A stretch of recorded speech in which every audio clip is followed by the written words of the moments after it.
Buongiorno ragazzi, allora ci siamo scaricati la nostra livrea preferita, abbiamo editato il display con le nostre destinazioni, abbiamo cambiato il colore al display, tutto bene? Allora si può partire? Partiamo allora, sì. Ecco, dopo 2 minuti ci arriva davanti sto collega qua, che non ha nulla a che vedere con noi. Cioè, allora la domanda è, possiamo fare in modo che anche il computer guidi dei nostri bus personalizzati? La risposta è sì. Questo metodo mi è stato suggerito da Simone, che noi lo ringraziamo e lo salutiamo. Allora, come si fa? Andiamo nella nostra cartella Steam, Steam App, Common, OMSI, Map. Qui abbiamo tutte le nostre mappe. Andiamo su Grundorf, lo prenderemo come esempio, ma questo poi lo potremo fare su qualsiasi altra mappa. E andiamo in cerca del file ailist.cfg. Eccolo qui. Lo apriamo con il blocco note. Eccolo qui. Questo file gestisce il traffico. Qui ci sono le macchine, qui ci sono i bus, qui c'è il treno. Noi dovremo cambiare questa dicitura qui. Lui va dentro la cartella Vehicles, dentro la cartella Man e prende il bus Man GN92, proprio quello che abbiamo appena visto. Allora, noi cosa facciamo? Andiamo nella cartella Vehicle, decidiamo noi quale bus usare. Allora, prima stavo usando un Mercedes-Benz il 530, sì. Allora, andiamo sulla cartella MB O530, la selezioniamo finché diventa azzurra, facciamo CTRL C, cancelliamo tutto qui e facciamo CTRL V. Perché facciamo CTRL C e CTRL V? Perché messa così io pensavo che fosse 0530 e allora se fossi andato qui avrei scritto 0530, ma in realtà è O530. Quindi facciamo copia e incolla per non sbagliare. Metti che troviamo, non so, uno spazio, una barretta, una umlaut che dopo magari noi non scriviamo bene. Facendo copia e incolla saremo sicuri che tutto funzionerà.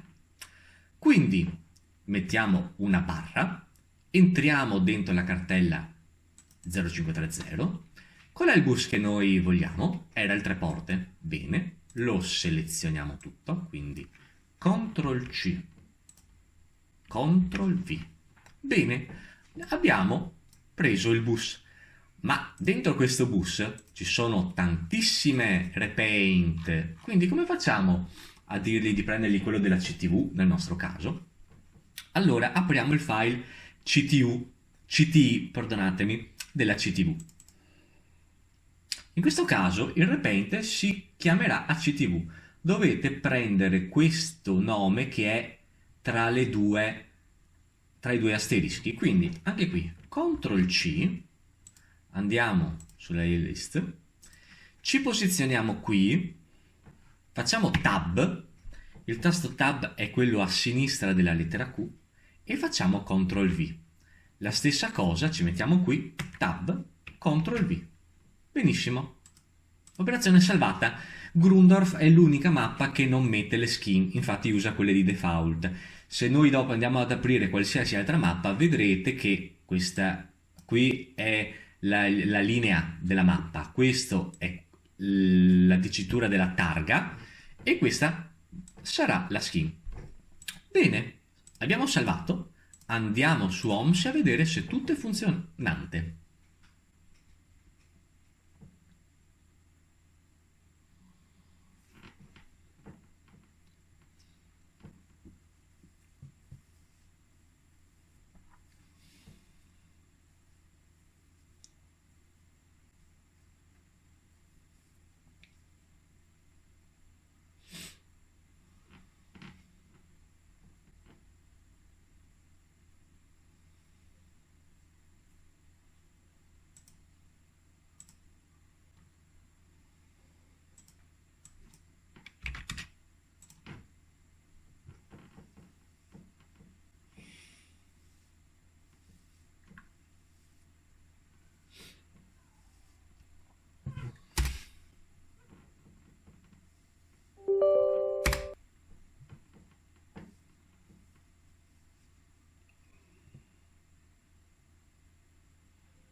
Ed eccoci qui ragazzi, dentro OMSI.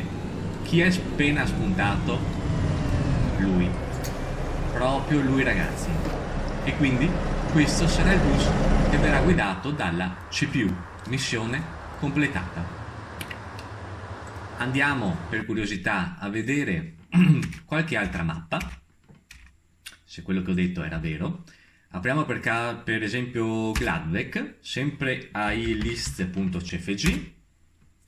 Qui c'è il traffico ed ecco qui per esempio la mappa Gladbeck non ha solo un bus, ne ha 1, 2, 3, 4, 5, 6, ne ha tantissimi Gladbeck e io mi sono già messo i miei C2 della CTV e così via. Vedete che qui ha già il nome della skin, quindi qui c'aveva il numero della linea, quello che c'è scritto sulla targa e la skin, quindi voi bus per bus, se volete, potete mettervi tutti i bus che volete. Calma però, ricordatevi che ogni bus che mettete andrà a caricare sulla memoria, quindi il gioco potrebbe andare un po' più a scatti, bisogna vedere un po' il vostro computer, quindi io vi suggerisco di fare le cose piano piano, magari mettere un bus alla volta e giocare un po' voi. Ecco, un'altra cosa molto simpatica che a qualcuno di voi gli è scattata la lampadina, mi viene a mente per esempio che su questo Mercedes-Benz Citaro C2 io ho fatto per esempio, se non ricordo male, 8 skin diverse, quindi a questo punto qui, caricando un solo bus, potremmo addirittura mettere tutte le skin che ho fatto. Mi viene in mente la skin Oppo, ecco, ne possiamo mettere 2. Oppure la skin di Zaya, che ci spunta all'improvviso un bel Zaya. Oppure ho fatto il Neo Glow, eccolo qui. Dopo sarà il computer di volta in volta, in base all'ora, al giorno che voi accederete alla mappa, e vi farà spuntare di questi bus random e sarà tutto bellissimo, molto meglio di avere un bus che non c'entra nulla con la nostra località. Bene ragazzi, un salutone a tutti, alla prossima!